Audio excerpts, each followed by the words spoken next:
सभी लोगों का स्वागत है कक्षा में आपके। और हिंदी भाषा की कक्षा है, ये पहली कक्षा होगी हमारी ये आज हिंदी भाषा की। तो शुरुआत करते हैं मेरे ख्याल से, है ना। गुड इवनिंग ऑल, सब लोगों को नमस्कार। स्टार्ट कर लेते हैं, है ना, सब लोग जो भी लाइव हैं। चलिए शुरुआत करते हैं। हमारी हिंदी भाषा की कक्षा है ये। और ऑब्वियसली कोर्स जो हम बात कर रहे हैं वो कोर्स हमारा क्या है, सीटीईटी है, यानी कि सीटेट है। ठीक है। और सीटेट के अंदर अगर हम देखें तो पेपर 1 और पेपर 2, ये दो पेपर्स के अंदर हमें हिंदी पढ़नी होती है, आप जैसा कि जानते हैं। जिसमें हिंदी भाषा की अगर हम बात करेंगे तो हिंदी भाषा को अगर आप मान लीजिए लैंग्वेज 1 के रूप में सिलेक्ट करते हैं, यानी कि भाषा विकल्प 1 के रूप में रखते हैं, अगर आप इसको भाषा 1 के रूप में रखते हैं तब क्या स्थिति होगी, देखिए परीक्षा प्रश्न पत्र की। और अगर आप इसको भाषा विकल्प 2 के रूप में रखते हैं तब आपके लैंग्वेज ऑप्शन 2 के रूप में रखते हैं या भाषा विकल्प 2 के रूप में रखते हैं, तो आपकी क्या स्थिति होगी पेपर की, वो हम दोनों डिस्कस कर लेते हैं एक बार को। ठीक है। Okay, Shanta is saying thanks sir, your classes are awesome. Awesome basically मैं, मेरी क्लासेस नहीं है, ऑसम आप लोग हो, जिसकी वजह से हम आपके साथ जुड़े हुए हैं और मेहनत कर रहे हैं। और आप ही बच्चों को पढ़ा के अनुभव हो रहा है कि किस तरीके से पढ़ाया जाए कि आपको समझ आ सके अच्छे से। तो देखिए सबसे पहले हम लोग समझ लेते हैं कि भाई सीटेट के अंदर पेपर 1 या पेपर 2 जब हम देंगे, इन दोनों जगह पे हमें हिंदी पढ़नी है। इन दोनों ही जगहों पे हमें हिंदी भाषा पढ़नी है। और दोनों ही जगहों पे जब हिंदी भाषा पढ़ेंगे तो उसमें क्या होगा कि कहीं पे हम लैंग्वेज 1 के रूप में हिंदी रखेंगे और कहीं पे हम लैंग्वेज 2 के रूप में हिंदी रखेंगे। यानी कि कोई बच्चा होगा जो लैंग्वेज 1 इंग्लिश रख रहा होगा या दूसरी कोई भाषा रख रहा होगा, एंड लैंग्वेज 2 के रूप में हिंदी रख रहा होगा। और मोस्ट ऑफ द स्टूडेंट्स ऐसे होंगे जो कि लैंग्वेज 1 के रूप में हिंदी रख रहे होंगे। दोनों ही स्थितियों में आपको पता है कि टोटल 30 मार्क्स के क्वेश्चन आपसे हिंदी में पूछे जाने हैं, चाहे आप उसको लैंग्वेज 1 के रूप में रखिएगा, चाहे आप उसको लैंग्वेज 2 के रूप में सेलेक्ट करिएगा। ठीक है, 30 मार्क्स के प्रश्न आपसे इसमें पूछे जाएंगे। अब होगा क्या कि जो ये 30 मार्क्स के प्रश्न होंगे, देखिए पुनः बटेंगे किसमें, 15-15 नंबरों में बटेंगे ये, 15 मार्क्स ईच। दो सेगमेंट हो जाएंगे पेपर के आपके, प्रश्न पत्र के। और ये टोटल जो 30 मार्क्स हैं वो आपके बढ़ जाएंगे किसमें, 15-15 मार्क्स में। अब इसमें पहला जो 15 मार्क्स होगा, देखिए, या इसको हम दूसरे में भी रख सकते होंगे चाहे तो, ये क्या होगा, आपका लैंग्वेज 1 की हम बात कर रहे हैं। इसमें क्या होगा, एक आपका जो है गद्यांश आएगा, एक पैराग्राफ आएगा। गद्यांश का मतलब क्या हो गया, एक पैराग्राफ आएगा, किसी भी गद्य के अंदर का एक खंड आएगा, एक हिस्सा आएगा। ठीक है, पैराग्राफ का मतलब कोई भी गद्य विधाएं जो होती हैं, जैसे कहानी हो गई, निबंध हो गया, तो उसका एक कोई ना कोई अंश आएगा और उस अंश के ऊपर 9 प्रश्न पूछे जाने की प्रवृत्ति रही है ना। टोटल कितने प्रश्न, 9 प्रश्न पूछे जाने की प्रवृत्ति रही है। भाषा विकल्प 1 के रूप में जब हम हिंदी रखेंगे तब, बड़े ध्यान से समझ लीजिएगा, हमेशा हमेशा के लिए, है ना। अच्छा, दूसरा जो पैराग्राफ होगा इसमें देखो, वो होगा पद्यांश। दूसरा जो एक हमारा सेक्शन होगा रीडिंग कॉम्प्रिहेंशन का, वो क्या हो जाएगा, पद्यांश। पद्यांश को हम क्या बोल सकते हैं, स्टैंजा। ठीक। और ये भी जो होगा, ये टोटल कितने प्रश्न इस पे रहते हैं जनरली आधारित, 6 प्रश्न इस पे रहते हैं। तो टोटल इस तरीके से आप देखोगे तो 9 और 6 मिला के कितने प्रश्न हो गए, 15 नंबर के प्रश्न हो गए टोटल। ठीक है, 15 प्रश्न 15 नंबर के हो गए इस तरीके से। ठीक। और यहाँ पे जो दूसरा सेगमेंट है 15 क्वेश्चंस का, देखिए आप, ये हो जाता है भाषा का शिक्षण शास्त्र। हिंदी भाषा है तो हिंदी भाषा का शिक्षण शास्त्र, इंग्लिश होगा तो इंग्लिश भाषा का शिक्षण शास्त्र। क्लियर हुआ। तो इसलिए मैं क्या लिख रहा हूँ, देखो, भाषा का शिक्षण शास्त्र। तो जो भी भाषा हम रखेंगे यहाँ पे, अगर हिंदी को हमने लैंग्वेज 1 के रूप में रखा तो total I have to appear for 30 question, 30 marks. Out of 30 marks 15 marks or 15 questions will be based on reading comprehension. These reading comprehensions will be divided in 2 parts. One paragraph will be there, one prose will be there, which will carry 9 questions, 9 marks, and one stanza or one part of poetry or poem will be there, which will carry 6 questions and 6 marks. In this way, total 15 questions will be based on paragraph and poetry section, or you can say reading comprehension, या हम कह सकते हैं unseen passage वाले पे आधारित होंगे। और बाकी के जो 15 प्रश्न होंगे, आप देखिए, वो किस पर आधारित होंगे, भाषा के शिक्षण शास्त्र पे, यानी कि पेडागोजी ऑफ लैंग्वेज पे। अगर इंग्लिश होगी तो हम उसको इंग्लिश में कह सकते हैं पेडागोजी ऑफ लैंग्वेज। ठीक। अब इसमें और लैंग्वेज 2 के रूप में जब हम हिंदी रखते हैं तो बहुत ज्यादा अंतर देखो होता नहीं है। यहाँ पे भी इसी तरीके से 15 क्वेश्चन 15 मार्क्स का एक तरीके से डिवीजन रहेगा, 15 नंबर के एक तरफ और 15 नंबर के प्रश्न एक तरफ, इसमें भी रहेंगे। आई बात समझ में? 15 मार्क्स एंड 15 मार्क्स। अब इसमें जो पहले 15 मार्क्स होंगे आप देखेंगे तो ये पहले जो 15 मार्क्स होंगे यहाँ पे जो पैराग्राफ्स होंगे दो होंगे, और दोनों ही जो भी लैंग्वेज टू आप रखोगे, हिंदी को लैंग्वेज टू में रखोगे तो भी, अंग्रेजी या इंग्लिश या दूसरी किसी भाषा को लैंग्वेज टू में अगर आप रखते हो, संस्कृत वगैरह को, तो भी होगा क्या कि दो जो पैराग्राफ्स होंगे दोनों ही क्या होंगे, दोनों ही कॉम्प्रिहेंशन जो होंगे वो पैराग्राफ वाले होंगे, पैराग्राफ वाले होंगे, यानी कि गद्यांश वाले होंगे। यहाँ पे पद्यांश नहीं होगा। जो लैंग्वेज टू रखी जाएगी उसमें पद्यांश जनरली नहीं होता, जो ट्रेंड है वही हम चर्चा कर रहे हैं। तो ये दोनों क्या हो जाएंगे, हमारे गद्यांश हो जाएंगे। मोस्टली यही ट्रेंड रहती है। एक गद्यांश हो जाएगा आपका 9 नंबर का, एक गद्यांश क्या हो जाएगा आपका, हो जाएगा 6 नंबर का। तो पैराग्राफ हो जाएंगे दोनों, पैराग्राफ 1 एंड पैराग्राफ 2, और ये दोनों ही गद्यांश जो होंगे टोटल मिला के आपका 6 प्रश्न और 9 प्रश्न इस तरीके से कैरी करेंगे। तो आपका जो टोटल प्रश्न होगा यहाँ पे भी इसी तरीके से 15 प्रश्न हो जाएंगे, 15 क्वेश्चन 15 मार्क्स कैरी करेंगे। बाकी का जो 15 मार्क्स होगा ये फिर से वही बात है, भाषा का शिक्षण शास्त्र हो जाएगा, भाषा का शिक्षण शास्त्र हो जाएगा, यानी कि पेडागोजी ऑफ लैंग्वेज। तो कहने का मतलब ये है कि चाहे आप हिंदी भाषा रखोगे लैंग्वेज 1 के रूप में, चाहे आप इंग्लिश भाषा रखोगे लैंग्वेज 1 के रूप में, जो पेपर का स्ट्रक्चर होगा वो इसी तरीके से होगा। यहां तक क्लियर हुआ सबको? तो ये तो हो गया आपका पेपर का स्ट्रक्चर। अब इसके बाद हम देखते हैं कि जो ये 15 क्वेश्चन हमें डील करने हैं, चाहे लैंग्वेज 1 के रूप में हिंदी रखी जाएगी चाहे 2 के रूप में रखी जाएगी, ये जो 15 क्वेश्चन हमें डील करने हैं कॉम्प्रिहेंशन वाले, और जो 15 क्वेश्चन हमें डील करने हैं कौन से वाले, भाषा के शिक्षण शास्त्र वाले, इसके लिए हमें पढ़ना क्या है और कितना पढ़ना है। ठीक है ना, क्या पढ़ना है और कितना पढ़ना है, कितने डीप में जाके पढ़ना है, ताकि ये 30 के 30 प्रश्न हम जो है सीधे सीधे टारगेट कर सकें और ज्यादा से ज्यादा इसमें स्कोर कर सके, क्योंकि this is the subject where we can score 30 out of 30। ये ऐसा विषय हो जाता है कि अगर थोड़ी सी सावधानी बरती जाए और पेडागोजी के क्वेश्चंस डील करते समय थोड़ा सा ओपन माइंड रखा जाए, अपना क्रिटिकल थिंकिंग रखी जाए, तो निश्चित रूप से हम 30 में से 30 प्रश्न यहाँ पे सही करके आ सकते हैं और पूरे के पूरे नंबर ला सकते हैं, और वही हमारी आपकी कोशिश भी रहेगी। ठीक है, अब ये समझ अगर आ गया तो हम एक बारी इसके सिलेबस पे चलते हैं। ये हो गया आपका स्कीम ऑफ एग्जाम कि भाई हिंदी भाषा का किस तरीके से डिवीजन ऑफ मार्क्स रहेगा। ठीक है ना, अब हम आते हैं देखो इसके सिलेबस पार्ट पे। सिलेबस पार्ट पे आते हैं जल्दी से। तो हम सबसे पहले ये कोशिश करते हैं जानने की कि जो ये 15 प्रश्न हमारे पहले वाले हैं कॉम्प्रिहेंशन वाले, चाहे वो प्रोज और प्रोज से आए दूसरी लैंग्वेज की तरह, चाहे वो प्रोज और पोएट्री से आए पहली लैंग्वेज की तरह, इसमें हमें क्या क्या कवर करने की आवश्यकता है और इसका डिवीजन क्या होगा फर्दर नंबर्स का। क्योंकि विषय पढ़ने से पहले जरूरी है उसको समझना कि भाई वो क्या है, किस तरीके का है, क्या हमारी परीक्षा में हमसे मांग रखी जाएगी, क्या जरूरत है हमें पढ़ने की, ये जानना ज्यादा जरूरी होता है। चलिए तो अब देखते हैं, अगर हम लोग 15 क्वेश्चंस जो हमारे हैं, जो हमारे 15 क्वेश्चंस हैं बेस्ड ऑन किस पे, कॉम्प्रिहेंशन, उसके सिलेबस की बात पहले करते हैं। यानी कि हम कह सकते हैं कि बोधगम्यता पर आधारित, बोधगम्यता पर आधारित 15 प्रश्न जो हैं हमारे, पहले पहले हम इनकी चर्चा कर लेते हैं, इनकी बात कर लेते हैं। ठीक, अब देखो ये जो 15 प्रश्न होंगे बोधगम्यता वाले, इसमें क्या होता है इसमें बहुतेरे प्रश्न, यानी कि लगभग लगभग आप मान के चलो कि 7 to 8 प्रश्न, 7 से 8 प्रश्न होंगे जो कि इसी पर आधारित होंगे, यानी कि गद्यांश या पद्यांश जो भी होगा आपका, गद्यांश या पद्यांश पर आधारित होंगे सीधे सीधे। ठीक है, गद्यांश या पद्यांश पर आधारित होंगे सीधे सीधे। इसका मतलब क्या हुआ समझिए थोड़ा सा। इसका मतलब ये हुआ देखिए कि इसमें से कुछ प्रश्न होंगे जो कि सूचना परक प्रश्न होंगे, सूचना परक, या हम कह सकते हैं उसको इंफॉर्मेटिव, इंफॉर्मेटिव प्रश्न होंगे।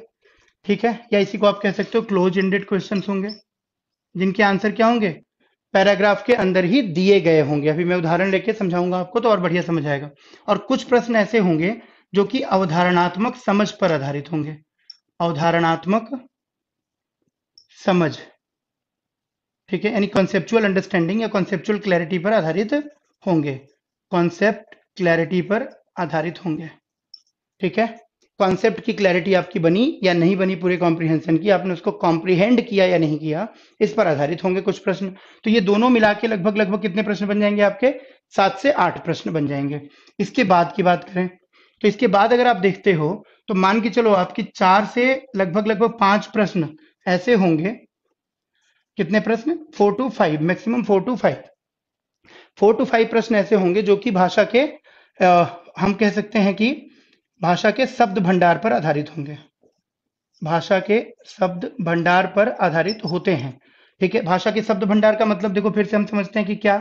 तो यहाँ पे आप देखो पर्यायवाची से संबंधित शब्द हो सकते हैं, पर्यायवाची शब्द हो सकते हैं, यानी कि समानार्थक शब्द जिसको हम कहते हैं। हिंदी में हम बात कर रहे हैं, इंग्लिश में नहीं कर रहे हैं, तो हम थोड़ा सा बाइलिंगुअल लेके चलेंगे ताकि जो बच्चे थोड़े से हिंदी में कमजोर होंगे या हिंदी उनके लिए थोड़ी नई होगी, थोड़ी सी जटिल होगी, तो वो आसान हो जाएगी, है ना। तो पर्यायवाची का मतलब क्या हो गया? साइनोस, जिसको हम सिनोनिम्स कहते हैं। So few of the questions में बी 1 or 2 क्वेश्चंस में be on the synonym part, जिसमें कि आपसे सिमिलर मीनिंग वाले वर्ड्स पूछे जाएंगे, और वो भी वर्ड जो रेफरेंस के लिए लिया जाएगा वो कहाँ से लिया जाएगा? आपके रीडिंग कॉम्प्रिहेंशन से ही लिया जाएगा, पैराग्राफ से ही लिया जाएगा। उसी पैराग्राफ से कोई एक वर्ड उठा के पूछा जाएगा कि इनमें से कौन सा इसका इससे इसके समान अर्थ व्यक्त करता है, कौन सा इसके समानार्थी नहीं है, ऐसा भी पूछा जा सकता है। तो समानार्थी है या समानार्थी नहीं है, पर्यायवाची है या पर्यायवाची नहीं है, इस तरीके के क्वेश्चंस हो सकते हैं, ठीक। तो आपको सिमिलर मीनिंग वाले वर्ड समझने पड़ेंगे, कहने का मतलब ये है। दूसरा हो जाएगा आपका विपरीतार्थक शब्द, विपरीतार्थक या विलोम शब्द आप इसको कहते हो। तो विपरीतार्थक या विलोम शब्द यानी एंटोनिम्स, कौन सा है कौन सा नहीं है, फिर वही बात है। तीसरी बात जैसे देखो तो हम कह सकते हैं कि यहाँ पे क्या पूछा जा सकता है हमसे? शब्द युग्म पूछा जा सकता है, शब्द युग्म पूछा जा सकता है। यहाँ पे हमसे क्या पूछा जा सकता है? तो यहाँ पे हमसे एक तरीके से शब्दों के प्रकार में से प्रश्न पूछे जा सकते हैं, शब्दों के प्रकार में से प्रश्न पूछे जा सकते हैं, जैसे कि तत्सम है, तद्भव है, देशज है, विदेशज है, ठीक है। इसमें से निपात कौन सा है, क्या है, इस तरीके के शब्द भी हो सकते हैं। उसको हालांकि हम व्याकरण में पढ़ेंगे निपात वगैरह को, अविकारी और विकारी शब्दों को। यहाँ पे बेसिकली स्रोत के आधार पर हम यहाँ पे जानने की कोशिश करेंगे।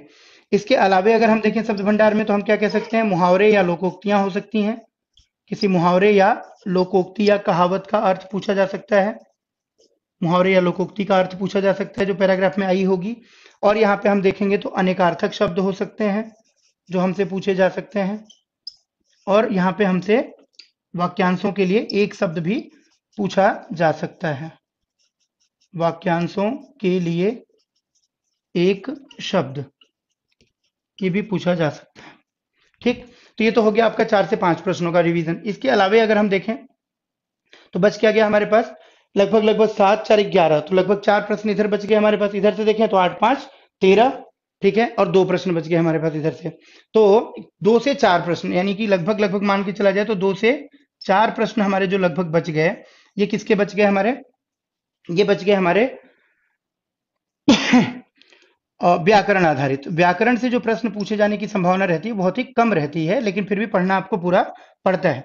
तो व्याकरण संबंधी प्रश्न यहाँ पे हम इसको कह सकते हैं क्वेश्चंस रिलेटेड टू ग्रामर। हमको लगता है कि व्याकरण ही पूछा जाता है, इसलिए बहुत सारी जगहों पे सिर्फ व्याकरण ही पढ़ाते रह जाते हैं, ठीक है ना। व्याकरण भी आता है क्या? बिल्कुल दिव्या आता है, वही मैं बता रहा हूँ।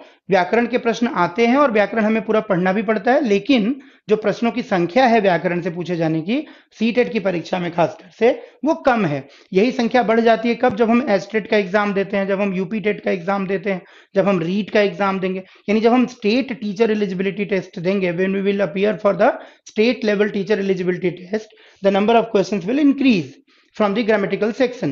But when we are going to attempt the CTET exam, the number of questions will be more on the basis of the paragraph itself, where the questions will be asked from the paragraph and the answers also will be there in the paragraph or poetry itself, stanza itself. और बहुत सारे question कैसे हो जाएंगे हमारे? शब्द भंडार आधारित हो जाएंगे, जिसका रेफरेंस वर्ड जो होगा वो पैराग्राफ का होगा, बाकी जानकारी के ऊपर निर्भर करेगा हमारी और आपकी, ठीक। अब व्याकरण संबंधी प्रश्नों में अगर हम देखेंगे तो देखते हैं व्याकरण संबंधी प्रश्नों में क्या। तो व्याकरण संबंधी प्रश्नों में भी अगर हम देखें तो सबसे पहले हमें जैसे विकारी शब्द और अविकारी शब्द समझ में आना चाहिए, विकारी और अविकारी शब्द पढ़ने होंगे, और विकारी शब्द जैसे ही आप पढ़ोगे तो आप संज्ञा, सर्वनाम, क्रिया, विशेषण पढ़ोगे। अविकारी शब्द पढ़ोगे तो आप इसमें क्रिया विशेषण पढ़ोगे, प्रविशेषण पढ़ोगे, समुच्चय बोधक शब्द पढ़ोगे, संबंध बोधक शब्द पढ़ोगे, विस्मयादि बोधक शब्द पढ़ोगे और निपात शब्द पढ़ोगे। ठीक है, तो एक एक करके हम इसको डिस्कस करेंगे बाद में डिटेल में भी। तो ये हो जाएगा। फिर जैसे ही आप विकारी शब्द पढ़ने की कोशिश करोगे, आपको विकारी तत्व भी जानने होंगे, विकारी तत्व भी जानने होंगे। ठीक, इसके अतिरिक्त आपको यहाँ पे क्या करना पड़ेगा, विकारी तत्व जो आप जानोगे तो इसमें क्या हो जाएगा, लिंग, वचन और कारक, ये तीनों चीजें आ जाएंगी। तो देखो विकारी में पढ़ोगे तो अब इसको इधर मैं कर दूं, अगर अगर समझ में आने के लिए आपके, तो देख लेते हैं क्या क्या आएगा। तो विकारी में जैसे ही हम पढ़ेंगे तो विकारी में हमें क्या पढ़ना होगा, देखो संज्ञा के बारे में, संज्ञा के भेद के बारे में, सर्वनाम के बारे में या सर्वनाम के भेद के बारे में, विशेषण या विशेषण के भेद के बारे में हमें समझ बनानी पड़ेगी, और क्रिया, क्रिया के अलग अलग भेद क्या है, क्रिया क्या है, ये सारे हमें बनाने पड़ेंगे। अविकारी जब हम पढ़ेंगे देखो तो इसका क्या क्लासिफिकेशन हो जाएगा। अविकारी में जब हम जाएंगे तो अविकारी में क्लासिफिकेशन क्या हो जाएगा, देखते हैं। अविकारी में क्लासिफिकेशन हो जाएगा हमारा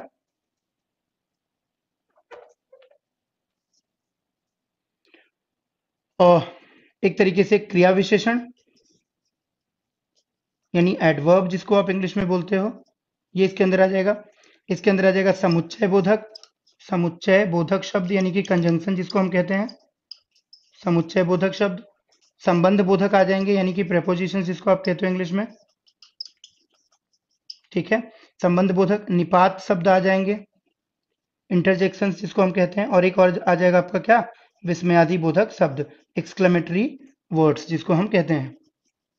तो विस्मयादि बोधक शब्द भी हमको जानने होंगे, पढ़ने होंगे। ये थोड़ा सा समझना इसलिए जरूरी है क्योंकि जब हम पढ़ेंगे तो ये चीजें हमको जहां भी मिलेंगी, हमारे काम की रहेंगी, तो हमारे ध्यान में अपने आप ही आ जाया करेंगी। इसके लिए बहुत हमें अलग से प्रयास करने की जरूरत नहीं पड़ेगी। ठीक, इसी तरीके से और क्या क्लियर नहीं है पूजा, आप बताएं थोड़ा। दिखाई नहीं दे रहा या कुछ और बात है। मैं पढ़ते भी चल रहा हूँ, इसीलिए आप सिर्फ और सिर्फ जो है विजुअल पे मत जाइए, ऑडियो विजुअल दोनों को यूज करिए, है ना। देखो हम क्या बात कर रहे हैं, व्याकरण संबंधी जो प्रश्न होंगे उसमें हमें क्या पढ़ना होगा। तो व्याकरण संबंधी प्रश्नों में हमें विकारी शब्द पढ़ने पड़ेंगे। विकारी शब्द जो होंगे, इसको मैं यहाँ लिख देता हूँ अलग से, अविकारी को, तब क्लियर हो जाएगा ये। विकारी शब्द हो जाएंगे कौन कौन से, संज्ञा, सर्वनाम, क्रिया और विशेषण। और जब हम अविकारी या अव्यय पढ़ेंगे, अव्यय शब्द पढ़ेंगे, तो उसके अंदर हम पढ़ेंगे क्या क्या, तो उसके अंदर हम पढ़ेंगे क्रिया विशेषण यानी एडवर्ब, समुच्चय बोधक यानी कंजंक्शन, संबंध बोधक यानी प्रेपोजिशन, निपात यानी इंटरजेक्शन और विस्मयादि बोधक यानी एक्सक्लेमेटरी वर्ड्स। ठीक, और अब हम बात करते हैं देखो यहाँ पे किसकी, विकारी तत्वों की। जो पैदा करने वाले तत्व हैं, विकार यानी जो परिवर्तन करने वाले तत्व हैं वो। तो इसके अंदर आप देखोगे क्या पढ़ोगे, लिंग, वचन और कारक। ठीक है, जेंडर, नंबर और केस। विकारी तत्वों में क्या पढ़ते हैं हम लोग, लिंग, वचन और कारक। अच्छा, इसके बाद हम क्या पढ़ेंगे देखो, उपसर्ग और प्रत्यय और समास, ये तीनों पढ़ लेंगे तो हम यौगिक शब्द समझ जाएंगे। ठीक है, यौगिक शब्द समझने के लिए हमें उपसर्ग, प्रत्यय और समास पढ़ना होगा। इसके साथ साथ हमें वर्ण विचार पढ़ना होगा, वर्ण विचार पढ़ना होगा, और वर्ण विचार के अंदर हमें संधि भी पढ़नी होगी। संधि पढ़ेंगे और वर्ण विचार पढ़ेंगे इसी व्याकरण के अंदर, व्याकरण की बात हम कर रहे हैं। ठीक है, इसके अलावे इन्हीं 4 प्रश्नों के लिए हमें और क्या पढ़ना पड़ेगा देखो, व्याकरण के लिए। तो इसके अंदर हमें वाक्य विश्लेषण पढ़ना पड़ेगा या वाक्य संरचना पढ़नी पड़ेगी, सेंटेंस स्ट्रक्चर जानना पड़ेगा। सेंटेंस स्ट्रक्चर जब हम पढ़ेंगे तो उद्देश्य क्या है जानेंगे, उद्देश्य का विस्तार क्या है जानेंगे। ठीक है ना, विधेय क्या है, विधेय का विस्तार क्या है, ये समझेंगे। तो ये सारी चीजें हम यहाँ पे डिस्कस करेंगे। बिल्कुल पूजा, मैं थोड़ा बड़ा लिखने की कोशिश करता हूँ। अभी समझ आ गया, मैंने रिपीट कर दिया, बोल दिया। तो व्याकरण में देखो मुख्य मुख्य रूप से अगर हम देखें तो हमें एक तो विकारी शब्द पढ़ना है, दूसरा अविकारी शब्द पढ़ने हैं, तीसरा विकारी तत्व पढ़ने हैं, उपसर्ग, प्रत्यय और समास पढ़ना है। वर्ण विचार के अंदर जाएंगे तो स्वर, व्यंजन यानी कि वॉवेल्स एंड कंसोनेंट्स के बारे में पढ़ेंगे, उसके डिविजन्स पढ़ेंगे अलग अलग प्रकार, और संधि, संधि के प्रकार कि भाई स्वर संधि है तो स्वर संधि में हम देखेंगे कि दीर्घ संधि है, गुण संधि है, अयादि संधि है, यण संधि है, वृद्धि संधि है। ठीक, इसके अलावा विसर्ग संधि और व्यंजन संधि भी पढ़ेंगे। तो ये सारी चीजें, समास जब पढ़ोगे तो आप ऑब्वियसली कर्मधारय समास पढ़ोगे, तत्पुरुष समास पढ़ोगे, अव्ययी भाव पढ़ोगे, बहुब्रीहि समास, द्वंद्व समास और द्विगु समास। तो ये सारे प्रकार इसके अंदर आते चले जाएंगे, बहुत सारी चीजें इसके अंदर आती चली जाएंगी, है ना। अभी तो मेन मेन टॉपिक्स आप लिख रहे हो। वाक्य संरचना भी हमको इसमें पढ़ना होगा, और वाक्य संरचना के अंदर अगर हम देखेंगे तो इसमें हम सरल वाक्य, संयुक्त वाक्य, मिश्र वाक्य और फिर अर्थ के आधार पर भी वाक्यों का विश्लेषण हम इसमें करेंगे या उसको पढ़ेंगे। तो व्याकरण में ये सारी चीजें आ जाएंगी। इसके अलावा अगर हम देखेंगे थोड़ा सा जो पद्य शिक्षण वाला पार्ट है या पद्य के सौंदर्य तत्व हैं उनकी अगर हम बात करेंगे तो यहाँ से भी एक दो क्वेश्चन कभी कभी आ जाते हैं।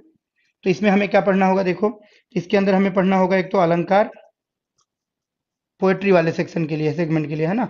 जब हमारा जो दूसरा पैराग्राफ मैंने बताया कि स्टेंजा वाला आएगा उसके लिए, तो अलंकार यानी फिगर ऑफ स्पीच आपको पढ़ना होगा। दूसरा आपको यहाँ पे थोड़ा सा काव्य गुण के बारे में जानना होगा, पूछ सकता है कभी कभार, वैसे तो नहीं पूछा जाता है। तीसरा आपको बिंब के बारे में और प्रतीक के बारे में, ये सारे क्या है, काव्य सौंदर्य के तत्व हैं। तो अलंकार, काव्य गुण, बिंब और प्रतीक, ये क्या हो गए आपके पद्य सौंदर्य के या पद्य शिक्षण के तत्व हो गए। उसको हमें सीखना होगा, समझना होगा थोड़ा सा यहाँ पे। तो इसलिए पोएट्री भी हमारा जो है यहाँ पे क्या हो जाएगा, कवर हो जाएगा। और एक और चीज हम देख लेते हैं यहाँ पे, तो वो क्या हो जाएगी, देखो शब्द शक्तियां, क्या हो जाएगी, शब्द शक्तियां। जैसे इस बार प्रश्न आए थे शब्द शक्तियों पे बहुत सारे, है ना, सीटेट में भी थे और केवीएस में भी थे। तो शब्द शक्तियों में क्या पढ़ना होगा हमें, शब्द शक्तियों में हमें क्या पढ़ना होगा, शब्द शक्तियों में हमें अभिधा, लक्षणा और व्यंजना पढ़ना होगा। तो ओवरऑल देखा जाए, एक इसमें कुछ चीजें अगर छूट रही होंगी तो वो दोबारा डिस्कशन में आ जाएंगी हमारे, ठीक है ना। तो मूलतः अगर हम देखें तो ये सारी चीजें हमें इसमें क्या करनी है, पढ़नी है। ये किसके लिए पढ़ना है हमें, 15 नंबर के लिए। जो 15 नंबर हमारे कौन से वाले हैं, कॉम्प्रिहेंशन वाले। तो काफी कुछ पढ़ना है और आने कितने हैं, 15 नंबर, लेकिन वो इंपॉर्टेंट है, एक एक नंबर इंपॉर्टेंट होता है। तो ये लिख लिया सबने, समझ आ गया सबको। ये मोटा मोटी सिलेबस हो गया। अब विकारी शब्द के अंदर संज्ञा है, तो संज्ञा में आप जानते हो कि भाई हम व्यक्तिवाचक संज्ञा पढ़ेंगे, जातिवाचक पढ़ेंगे, भाववाचक पढ़ेंगे।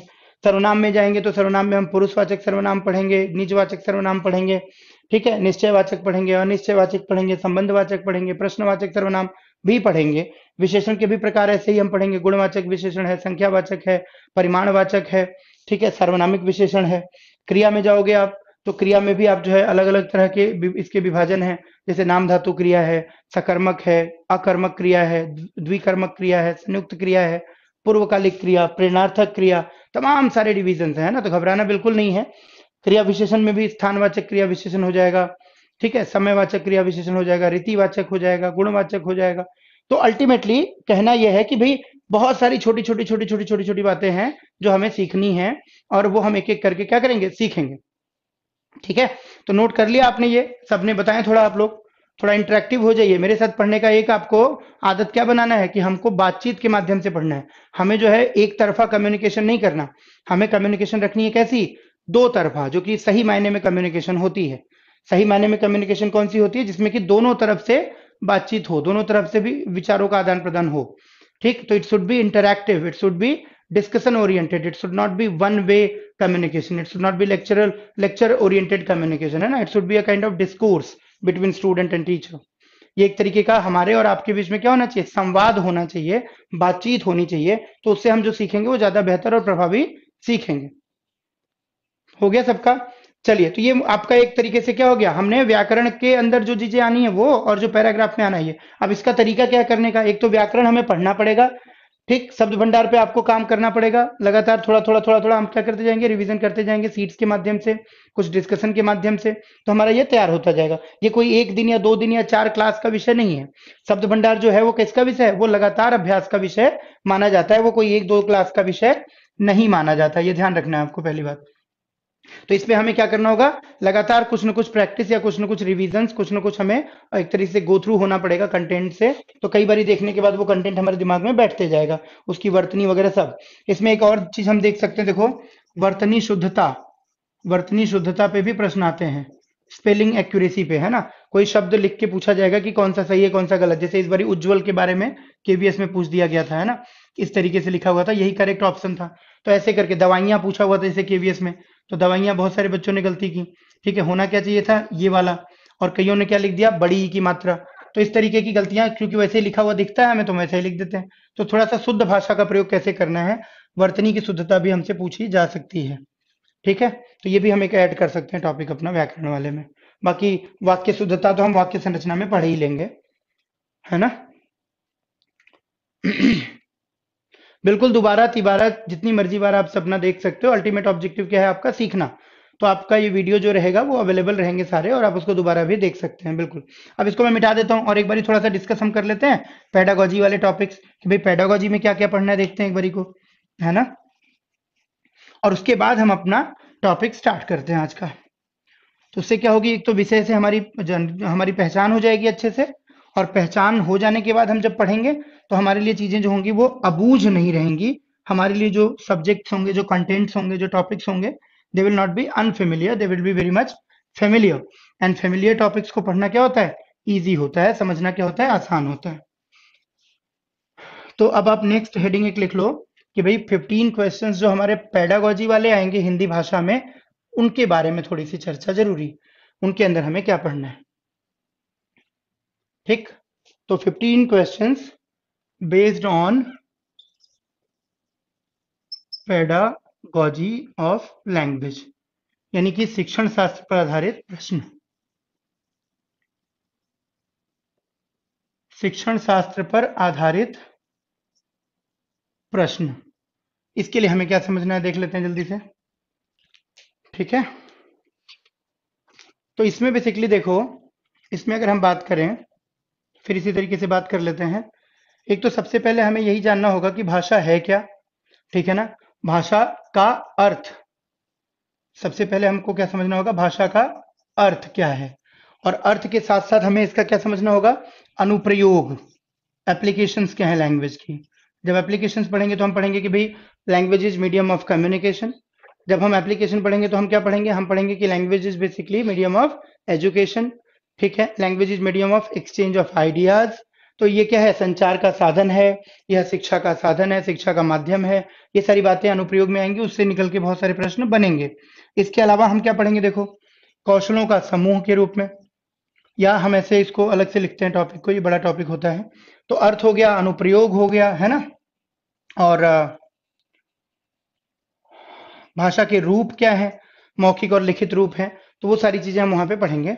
इसके बाद हमको यहाँ पढ़ना होगा भाषा और, या एक साथ लिख लेते हैं, भाषा, संस्कृति,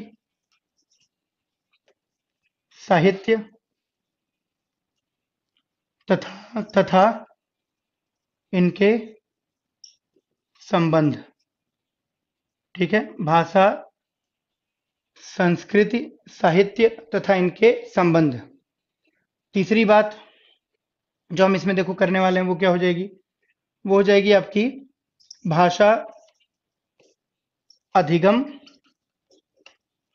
तथा भाषा अर्जन, यानी learning of the language and acquisition of the language. ठीक, भाषा अधिगम तथा अर्जन यानी कि learning of the language and acquisition of the language, ये भी पढ़ेंगे। फिर हम क्या पढ़ेंगे, देखो, भाषा शिक्षण पढ़ेंगे, भाषा शिक्षण, लैंग्वेज टीचिंग। इसके अलावा हमको पढ़ना होगा इसमें भाषा का कौशल, भाषा का कौशल, या भाषा के कौशल लिख लीजिए। तो जितने भी 4 कौशल होते हैं इसमें, वो चारों कौशल आप इसमें पढ़ोगे। ठीक है ना, जैसे कि सबसे पहले क्या हो जाएगा, श्रवण, दूसरा क्या हो जाएगा, भाषण यानी कि लिसनिंग और फिर स्पीकिंग, फिर तीसरा क्या हो जाएगा, पठन यानी कि रीडिंग, और चौथा क्या हो जाएगा, राइटिंग यानी कि लेखन।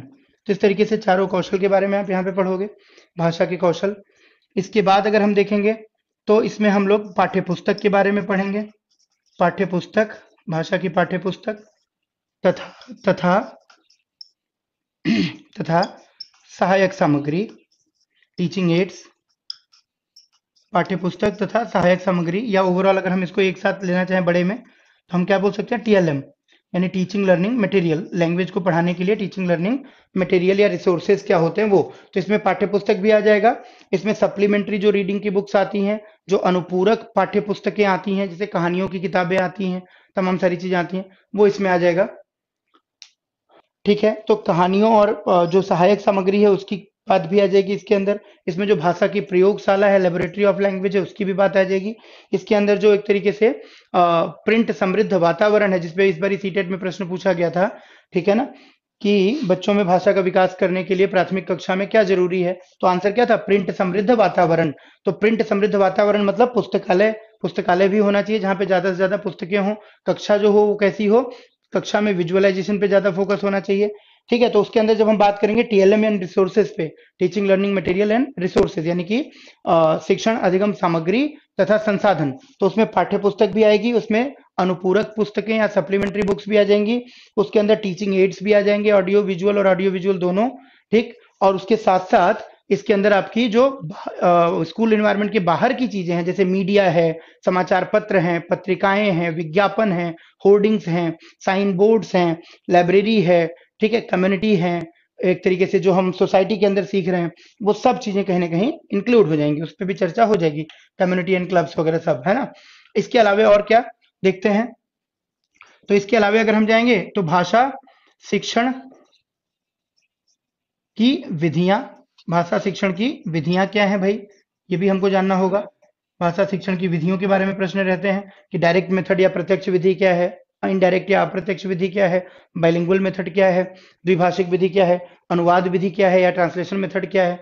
इसके अलावा इसमें हम देखेंगे अगर, तो हम देखेंगे कि पाठ संसर्ग उपागम पे बड़ा जोर दिया जाता है व्याकरण पढ़ाने के लिए, कि व्याकरण की शिक्षा कैसे दी जानी चाहिए, पाठ के साथ जोड़कर दी जानी चाहिए, यानी कि किसी भी कहानी या कविता को पढ़ाते समय उसमें जो भी व्याकरण के एप्लीकेशंस आएंगे, जो जो भी ग्रामर के एप्लीकेशंस आएंगे, वहीं पे उसकी शिक्षा दी जानी चाहिए। अलग से शिक्षा देना बोझिल हो जाएगा या अरुचिकर हो जाएगा, अनइंटरेस्टिंग हो जाएगा, बोर्डम क्रिएट करेगा। क्लियर हुआ, तो ये सारी बातें हमको पढ़नी होंगी।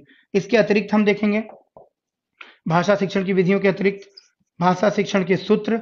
अब ये देखो कॉमन चीजें हैं, भाषा शिक्षण के सूत्र जो है सिर्फ भाषा के बारे में नहीं है, ये आप कोई भी विषय पढ़ोगे पेडागोजी के अंदर, किसी भी विषय की पेडागोजी पढ़ोगे तो आपको टीचिंग मैगजीम्स क्या है पढ़ने हैं, जैसे इंडक्टिव से डिडक्टिव, होल टू पार्ट, है ना, यानी कि पूर्ण से अंश की ओर, आगमन से निगमन की ओर, कॉन्क्रीट टू अब्स्ट्रैक्ट यानी कि मूर्त से अमूर्त की ओर, जैसे हम इसमें बात करेंगे डायरेक्ट से इनडायरेक्ट यानी प्रत्यक्ष से अप्रत्यक्ष की ओर, जैसे हम इसमें बात करेंगे एक देखा जाए तो एनालिटिकल टू सिंथेटिकल यानी कि एनालिसिस से सिंथेसिस की ओर, या विश्लेषण से संश्लेषण की ओर।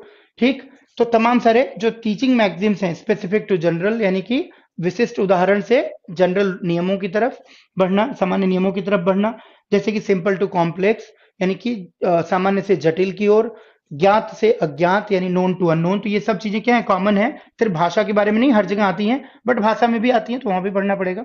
इसके बाद आ जाएगी बात किसकी, भाषा का आकलन व मूल्यांकन। ये भी देखो कॉमन टॉपिक होगा, इसको आपको सीडी में जो आप पढ़ोगे ना उसी से सारा सॉल्व होने लग जाएगा। आपको थोड़ा सा खाली क्वेश्चन की प्रैक्टिस यहाँ पे अलग से करनी है, बाकी क्वेश्चन जो टॉपिक है वो कॉमन है, ये इस पे आधारित हर सब्जेक्ट की पेडागोजी में क्वेश्चन रहेंगे।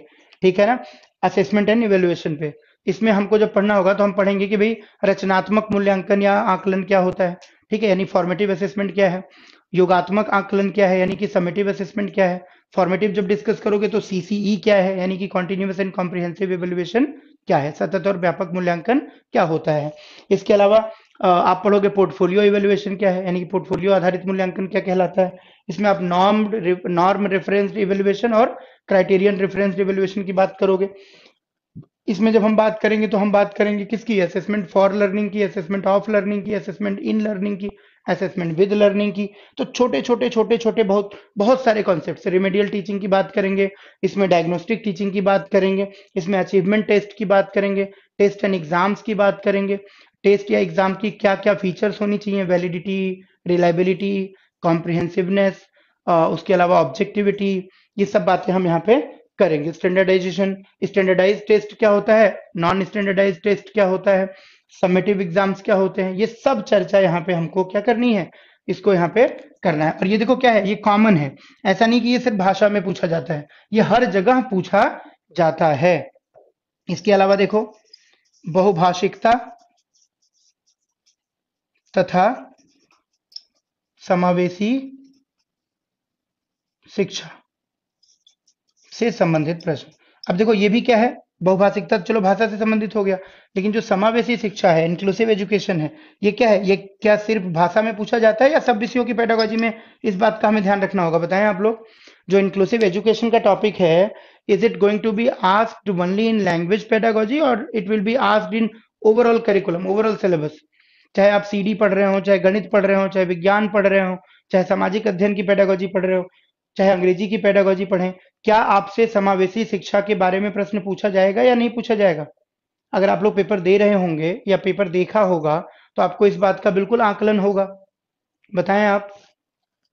जो ये इंक्लूसिव एजुकेशन पे आधारित प्रश्न हैं कि भाई जो विशिष्ट बच्चे होते हैं, जो एक तरीके से प्रतिभाशाली बच्चे हैं कह लीजिए, या कह लीजिए कि मंद बुद्धि बच्चे हैं, कह लीजिए कि अनुपलब्धि, या कह सकते हैं कि भाई उपलब्धि की कमी वाले बच्चे हैं जिसको अंडर अचीवर कहा जा सकता है, या फिर जैसे जो लर्निंग डिसेबिलिटी वाले बच्चे हैं, जो अधिगम अक्षमता वाले बालक हैं, डिसलेक्सिक हैं, डिसलेक्सिया के शिकार हैं, या डिस्ग्राफिया से पीड़ित हैं, ग्रसित हैं, ऐसे बच्चों के लिए तो ये हर जगह देखो पूछा जाने वाला विषय है ना। सबको समझ आ रही बात? यानी कि जो इंक्लूसिव क्लास का टॉपिक आएगा, जो इंक्लूसिव एजुकेशन की बात हम करेंगे ना, राइट टू एजुकेशन की बात करेंगे, जो हम एनसीएफ की बात करेंगे, वो हमें न सिर्फ भाषा में काम देगा बल्कि हमें हर विषय की पेडागोजी में पूरी पूरी तरह से योगदान देगा। और सीडीपी मुझे आपको पढ़ाना है तो सीडीपी में ही हम इन चीजों को कायदे से डिस्कस कर लेंगे डिटेल में, तो हमें यहाँ भाषा में आसानी हो जाएगी। भाषा में हम ज्यादा फिर क्या करेंगे, एक बार रिवाइज करेंगे और ज्यादा से ज्यादा क्वेश्चन प्रैक्टिस पे अपना ध्यान लगाएंगे इस बार, है ना। ये ध्यान रखेंगे। तो बहुभाषिकता तथा समावेशी शिक्षा आपने समझ लिया, यहाँ पे लिख लिया। इसके अलावे इसी में जब हम समावेशी शिक्षा पढ़ेंगे देखो तो इंटीग्रेटेड एजुकेशन भी पढ़ लेंगे कि भाई समेकित शिक्षा और समावेशी शिक्षा में क्या अंतर है। इसमें हम इंडिविजुअल डिफरेंस भी पढ़ लेंगे, वैयक्तिक भिन्नताएं क्या होती हैं। तो बहुत सारे छोटे छोटे टॉपिक्स जो होंगे ना इसी में कवर होने वाले हैं। हाँ, ठीक। अब इसके बाद देखो तो अधिगम अक्षमता, अधिगम अक्षमता से संबंधित प्रश्न रहेंगे। ठीक है, अधिगम अक्षमता से संबंधित प्रश्न रहेंगे। इसके अलावा अगर देखी जाए तो क्या रहेगा, पाठ्यचर्या से संबंधित प्रश्न रहेंगे, करिकुलम से। और करिकुलम पे जब बात करेंगे तो ऑब्वियसली एनसीएफ पे तो बात करनी ही पड़ेगी। और अब सिर्फ एनसीएफ 2005 से काम नहीं चलने वाला, इसके पहले की जो एनसीएफ है उस पे भी देखो इस बार ये ईवीएस में प्रश्न पूछ दिया गया 1975 वाले पे, और वही करेक्ट भी था, लेकिन लोग बाग जो है जबरदस्ती का उसके ऊपर अपनी पताकाएं बुलंद कर रहे थे और कह रहे थे इसको चैलेंज करना चाहिए, चैलेंज करना चाहिए, चैलेंज करना चाहिए। सीबीएसई ने माना ही नहीं, और जो सीबीएसई का गलत था उसको भी नहीं माना हालांकि उसने। तो 1975 में एनसीएफ आया था, एक आया था 1988 में, और तीसरा आया था आपका 2000 में, और चौथा कब आया था 2005 में। हमें ये चारों एनसीएफ के बारे में एक बारी थोड़ी सी जानकारी रखनी पड़ेगी। एक हमको देखो पढ़ना पड़ेगा क्या, right to education. Right to education यानी कि शिक्षा का अधिकार। कब आया था ये कानून, 2009 में आया था, 2010 में लागू हुआ था। ये हमको समझना होगा। एक और चीज जो हमें यहाँ पे देखो समझनी होगी, प्रश्नों के हिसाब से जो अभी प्रश्न पूछे जा रहे हैं अगर उनको हम ध्यान में रखें तो राइट टू एजुकेशन के साथ साथ जो संवैधानिक प्रावधान हैं भाषा के बारे में, वो संवैधानिक प्रावधान भी हमें भाषा के बारे में क्या है समझने पड़ेंगे। कॉन्स्टिट्यूशनल जो प्रोविजंस होंगे लैंग्वेज को लेके वो हमें पढ़ने पड़ेंगे थोड़े से। और थोड़ा सा हमें यहाँ पे भाषा संबंधी अन्य पक्ष, इसको हम अन्य पक्ष लिख लेते हैं, तो जो भी दूसरी चीजें एक दो रह जाएंगी वो हमारी इसमें क्या हो जाएंगी, कवर हो जाएंगी। क्लियर हुआ? भाषा संबंधी अन्य पक्ष ये हम इसमें कवर कर लेंगे। तो देखो ये सारा ओवरऑल टॉपिक हम अगर कर लेंगे कायदे से तो हमारा एक भी प्रश्न जो है वो इससे बाहर निकल के जाने वाला नहीं है हमारे हाथ से। ठीक है ना। तो सब कुछ लगभग लगभग इसमें समाहित हो गया है, और अगर कुछ छूटता है तो हम उसको पढ़ते समय ध्यान रखेंगे। ठीक, ये समझ आ गया सबको, लिख लिया सबने जो मेन मेन टॉपिक्स हैं आपके भाषा के संबंध में? अच्छा, एक इसमें जो अथॉरिटीज हैं, जैसे आप देखो इस बारी प्रश्न जो है ना वो एनसीटीई के ऊपर पूछे गए कुछ, और जो रिहेबिलिटेशन काउंसिल ऑफ इंडिया है, आरसीआई है, रिहेबिलिटेशन काउंसिल ऑफ इंडिया, इसके ऊपर भी पूछे गए। तो ये भी हमें ध्यान रखना होगा। ठीक है ना, इसको भी हमको समझना होगा। तो ये सब अगर आपको समझ आ गया, थोड़ा सा एक ओवरऑल परिचय हो गया आपका अगर विषय के साथ, तो अब हम क्या कर सकते हैं, अब हम विषय की शुरुआत कर सकते हैं। सीधे सीधे हम अपनी बात को शुरू कर सकते हैं। हमारी ऑनलाइन क्लासेस जारी हैं। डिस्क्रिप्शन में दिए गए वेब लिंक पर क्लिक करके आज ही अपना स्थान सुरक्षित करें। Our online live classes are started. Join it now by clicking on web link given in description. Thank you.